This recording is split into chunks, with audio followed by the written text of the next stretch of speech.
मेरे बापू जी, डरते भी शाया तेरे बल्ला। तू यो मेरा राम नहीं, तू यो मेरा अल्लाह। मेरे बापू जी, डरते भी शाया तेरे बल्ला। ये भी शाया तेरे पल्ला। ओम बापू सरदार जी महाराज, आपकी सदा। वाह वाह सलाम मासी जी। आपका कैसा भी कोई जवाब नहीं है। इतनी देखो आप लेट के भी सुना, ये है कमिटमेंट संगत जी का। वाह जी बहुत सुंदर। बहुत सुंदर, जय बहुत हो। बहुत धन्यवाद आंटी। बहुत सुंदर, जय जय ओम हाँ। बापू नंदा चौर वाले आए, वाला आपकी सदा आपकी ही जय। सदा बोलो ही बाके बिहारी जय। लाल लाल की की जय। जय।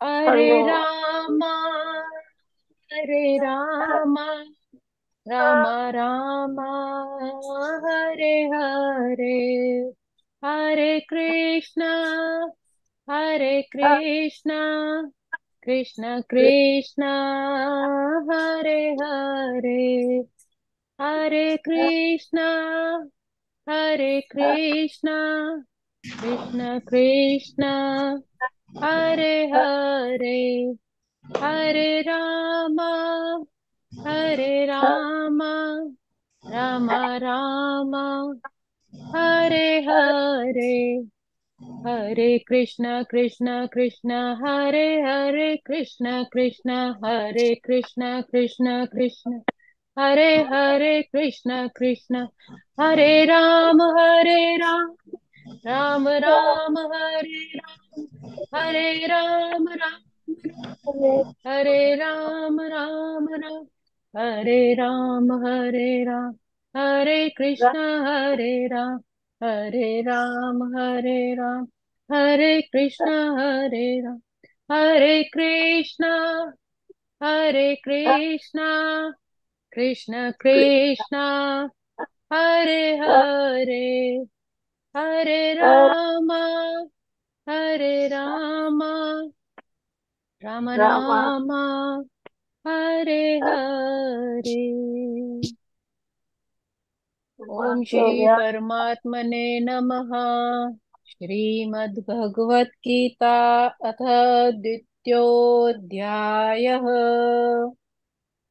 वसुदेव सुतं देवं कंसचाणूरमर्दनम् देवकी परमानन्दं कृष्णं वन्दे जगद्गुरुं, कृष्णं वन्दे जगद्गुरुम्।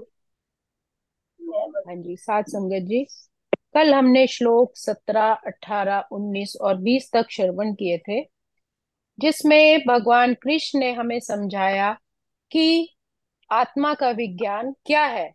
आत्मा के लिए किसी भी काल में न तो जन्म हुआ है, न मृत्यु। वह न तो कभी जन्मा है, न जन्म लेता है, और न ही जन्म कभी लेगा। वह अजन्मा, नित्य, शाश्वत, पुरातन तथा सनातन है। शरीर के मारे जाने पर भी आत्मा नहीं मरती, अर्थात हम आत्मा हमेशा रहती है। वो कल भी थी, वो आज भी है और आगे भी रहेगी। सब कुछ नष्ट भी हो जाए किंतु आत्मा फिर भी रहेगी। यही गीता का मूल भाव भी है।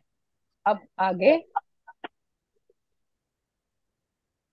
वेदा विनाशिनं नित्यं य एन्मजमव्ययम् कथं स पुरुषः पार्थ कंगात्यति हन्तिकम्।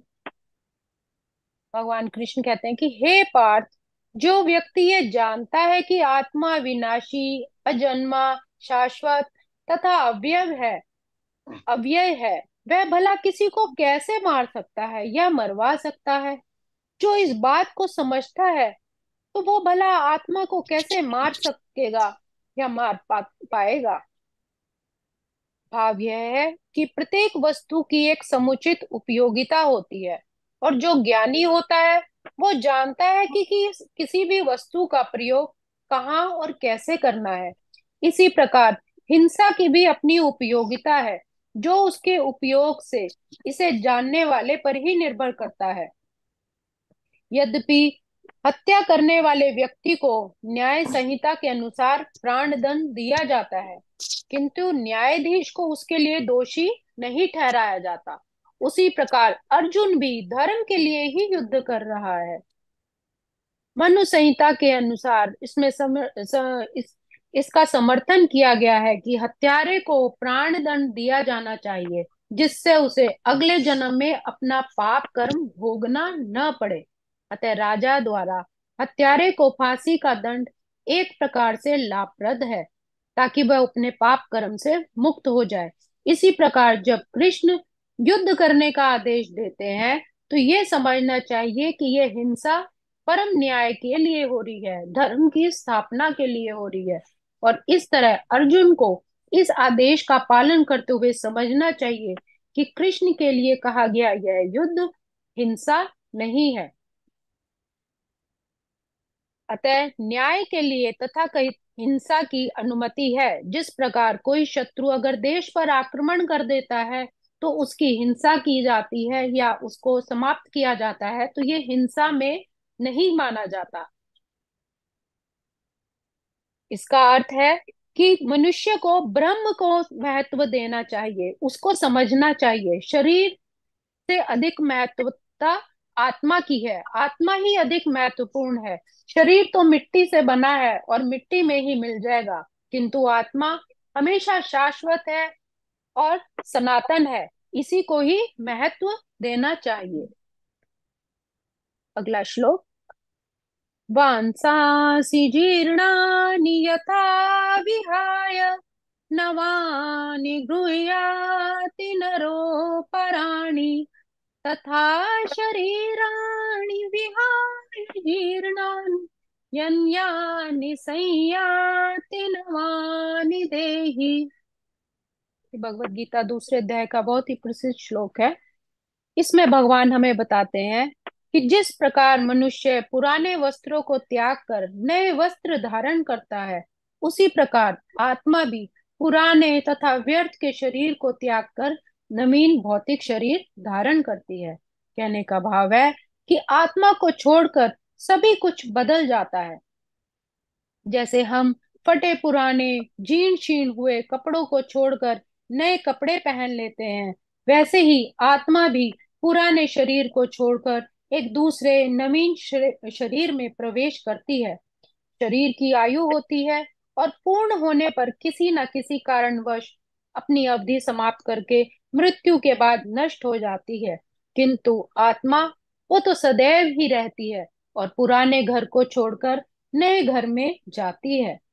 यहाँ भगवान ने अर्जुन को उपदेश दिया कि वह अपने पितामह तथा गुरु के देहांतरण पर शोक न करे, अपितु उनसे इस धर्म युद्ध में उनके शरीरों का वध करने में प्रसन्नता होनी चाहिए, क्योंकि सभी अपने विभिन्न शारीरिक कर्म फलों से तुरंत ही मुक्ति को प्राप्त हो जाएंगे और उच्च लोक को प्राप्त होंगे। इसलिए अर्जुन को उनके लिए शोक करना युक्ति संगत नहीं है। अगला श्लोक। नैनं छिद्यन्ति शस्त्राणि नैनं दहति पावकः न चैनं क्लेदयन्त्यो यापो न शोचयति मारुतः। यह भी बहुत प्रसिद्ध श्लोक है। इसमें भगवान कहते हैं कि यह आत्मा ना तो कभी किसी शस्त्र द्वारा खंड खंड की जा सकती है, ना ही अग्नि द्वारा जलाया जा सकता है, ना जल द्वारा भिगोया जा सकता है, और ना ही इसको वायु द्वारा सुखाया जा सकता है। भाव यह है कि सारे हथियार, तलवार, अग्नि शस्त्र, वर्षा के अस्त्र, चक्रवात आदि भी आत्मा को मारने में असमर्थ हैं।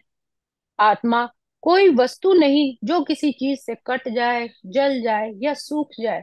यहाँ तक कि आधुनिक युग के नाभिकीय हथियारों से भी इसको समाप्त नहीं किया जा सकता। विभिन्न पार्थिव तत्वों से बने हुए पूर्व काल में विभिन्न पार्थिव तत्वों से बने हुए हथियार होते थे। जो भी हो, आत्मा को ना तो कभी खंड खंड किया जा सकता है, ना ही किसी वैज्ञानिक हथियार से इसका संहार किया जा सकता है। चाहे उनकी संख्या फिर कितनी ही हो। आत्मा जैसा कोई दूसरा नहीं। ये अपने आप में अनूठी है, और ये पहले भी थी, आगे भी सदैव रहेगी। अतः मोह से मुक्त होकर भी जीव पृथक अस्तित्व रखता है, जैसे कि कृष्ण द्वारा अर्जुन को दिए गए उपदेशों से स्पष्ट है। अर्जुन कृष्ण के उपदेशों के कारण मुक्त तो हो रहा है, किंतु अभी भी वो कृष्ण से एकाकार नहीं हुआ है। अगला श्लोक। अच्छेद्योऽयं दाह्योऽयं अलक् अक्लेद्यो शोच्य एव च नित्य सर्वगतस्थाणु अच्लोऽयं सनातनः। यह आत्मा अखंडित है तथा अघुलनशील है। मतलब ना इसके टुकड़े हो सकते हैं, ना ही ये जल में या किसी भी तत्व में घुल सकती है। इसे ना तो जलाया जा सकता है, ना ही इसको गीला किया जा सकता है, ना ही ये सुखाया जा सकता है। यह शाश्वत, सर्वव्यापी, अविकारी, स्थिर, सदैव एक सा रहने वाली है। यह सनातन है, जो हमेशा से ही है। आत्मा पूर्ण आत्मा अणु अंश है, और बिना किसी परिवर्तन के निरंतर उसी तरह बनी रहती है। इसमें कोई संशय नहीं है कि जीव भगवान की समग्र सृष्टि में फैले हुए हैं। सारे जीव भगवान के ही अधीन हैं। वे जल, थल, वायु, पृथ्वी के भीतर, अग्नि के भीतर भी रहते हैं। जो ये मानते हैं कि वे अग्नि में स्वाहा हो गए, वो ठीक नहीं है, क्योंकि आत्मा सदैव अमर है, जैसा कि यहाँ पर भी कहा गया है, और आत्मा को अग्नि द्वारा जलाया नहीं जा सकता। इसलिए यदि शरीर से इसलिए शरीर आत्मा ही शरीर पर ध्यान दे, तो आत्मा तो सदैव के लिए ही अमर है। और इस प्रकार शरीर के नष्ट होने पर ही आत्मा सदैव परमात्मा के ही चरणों में अपने क्रियाकलापों के कारण प्रभु के चरणों में निवास करती है। आज के श्लोकों को यहीं विराम। अगले श्लोक हम कल श्रवण करेंगे। आज हमने श्रवण किए 21, 22, 23 और 24 श्लोक। ओम श्री परमात्मने नमः। ओम श्री कृष्णार्पणमस्तु। हरे नमः, हरे नमः, हरे नमः। बहुत सुंदर। हमने सुना है श्याम प्रहलाद को तारा, हमने सुना है श्याम प्रहलाद को तारा, खम्बे का करके बहाना, श्याम हमको भी तारो, तारा है सारा जमाना, श्याम हमको भी तारो, हमको भी तारो, श्याम हमको भी तारो, हमको भी तारो, श्याम हमको भी तारो, तारा है सारा जमाना, श्याम हमको भी तारो। हमने सुना है श्याम अर्जुन को तारा, हमने सुना है श्याम अर्जुन को तारा, गीता का करके बहाना, श्याम हमको भी तारो, तारा है सारा जमाना, श्याम हमको भी तारो, श्याम हमको भी तारो। बोलो बाके बिहारी लाल की की जय। जय। बहुत मेरे सुंदर। सद्गुरु महाराज की जय। बहुत सुंदर। धन्यवाद। देखो, ये भगवान बहुत बहुत कृष्ण ने धन्यवाद। कहा है। संगीता जी धन्यवाद। ये कि कहा है उन्होंने कि जो जो कातिल है उसको मृत्यु दंड देना ये जायज है? कि ताकि उसको अगले जन्म में ये कष्ट ना ये उठाना पड़े, इसी हाँ जन्म में जी, उसका हो जाए, है ना? ये कहा जाता है कि जो भी मनुष्य और पाप कर्म करता है उसको नरक यहीं भुगतना है। अगर कोई अच्छा कर्म करता है तो स्वर्ग लोक भी यहीं पर ही उसको मिलता है। हम्म, लेकिन जो इन सब से, स्वर्ग नरक से जो ऊपर उठ जाता है, ऐसे पुण्य कर्म करता है, ऐसे अपने आप को परमात्मा के उस परम तत्व के चरणों में लगा देता है, तो फिर वो जन्म मरण से छुटकर वैकुंठ वह धाम उस परम पिता परमेश्वर में ही विलीन हो जाता है। तो हम सबको भी ऐसे ही अपना ध्यान बापू जी के चरणों में, उस परम परमेश्वर के चरणों में लगाने का प्रयास करना चाहिए। थैंक बहुत यू संगीता संगीता जी, बहुत सो मच। रोजी